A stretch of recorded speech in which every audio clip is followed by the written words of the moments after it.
During the southern and northern dynasties, Lu Song's ancient book Lu Yi Zhuan recorded how magistrate Wu Shiji of Jiangxing County became infected with a malaria plague and had asked the gods to heal him.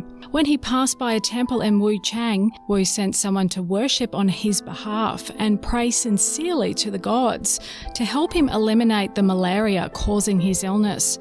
After leaving the temple and travelling for more than 20 miles, he rested and slept. He dreamt he was sailing on a boat when a man riding a horse began chasing him, urgently calling out his name. Finally, he caught up with Wu's vessel. He and an official boarded the boat, tied up a young child and carried it off. Wu woke up and discovered his malaria had been cured. Some people may find this story puzzling, but they don't understand traditional culture. Traditional culture is a culture passed down by gods, a culture of half god and divine. The ancients believed that plagues and infectious diseases were managed by the gods of plagues in a high-level dimension. The lives that directly caused people to become infected by epidemics in low-level dimensions were called ghosts of the plague. The child taken away by the gods in the magistrate's dream was one of those ghosts. Once the plague ghost in the other dimension was removed, the illness affecting Wu's physical body was cured.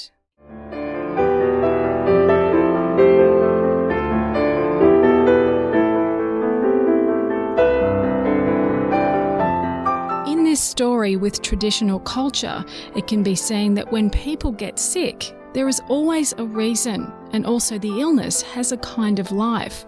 Asking for help from the gods is the best solution.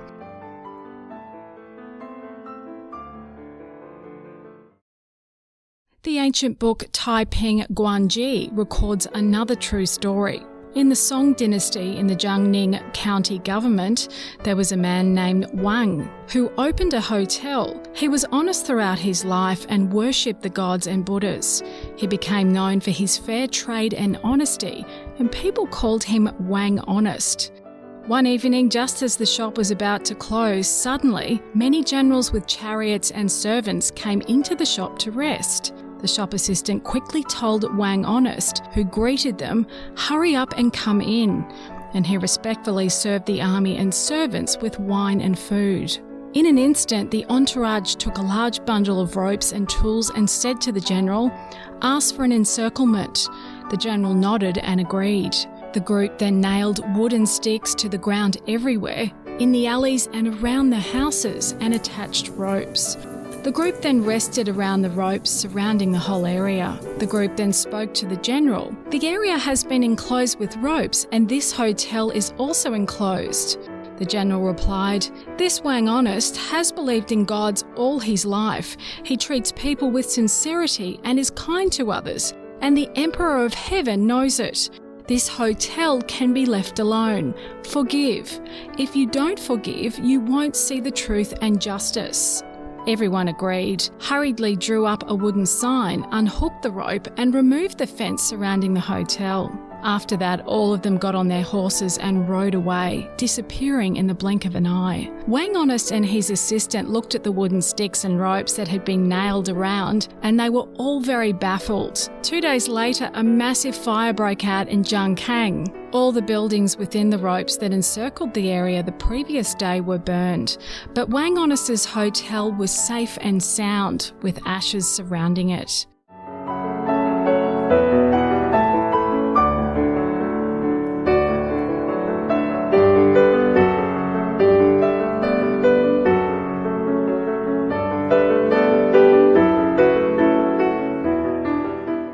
Just like people getting sick, disasters in the world do not happen without reason. Gods arrange them, and gods will spare good people who believe in them. Wang Honest has been straightforward all his life. He worshipped gods and Buddhas and traded fairly. The gods had encouraged him to do well. Morality is the medicine needed in the world to solve many disasters and diseases. Gods and Buddhas require that man believe in them and respect them. Only then will real changes come about.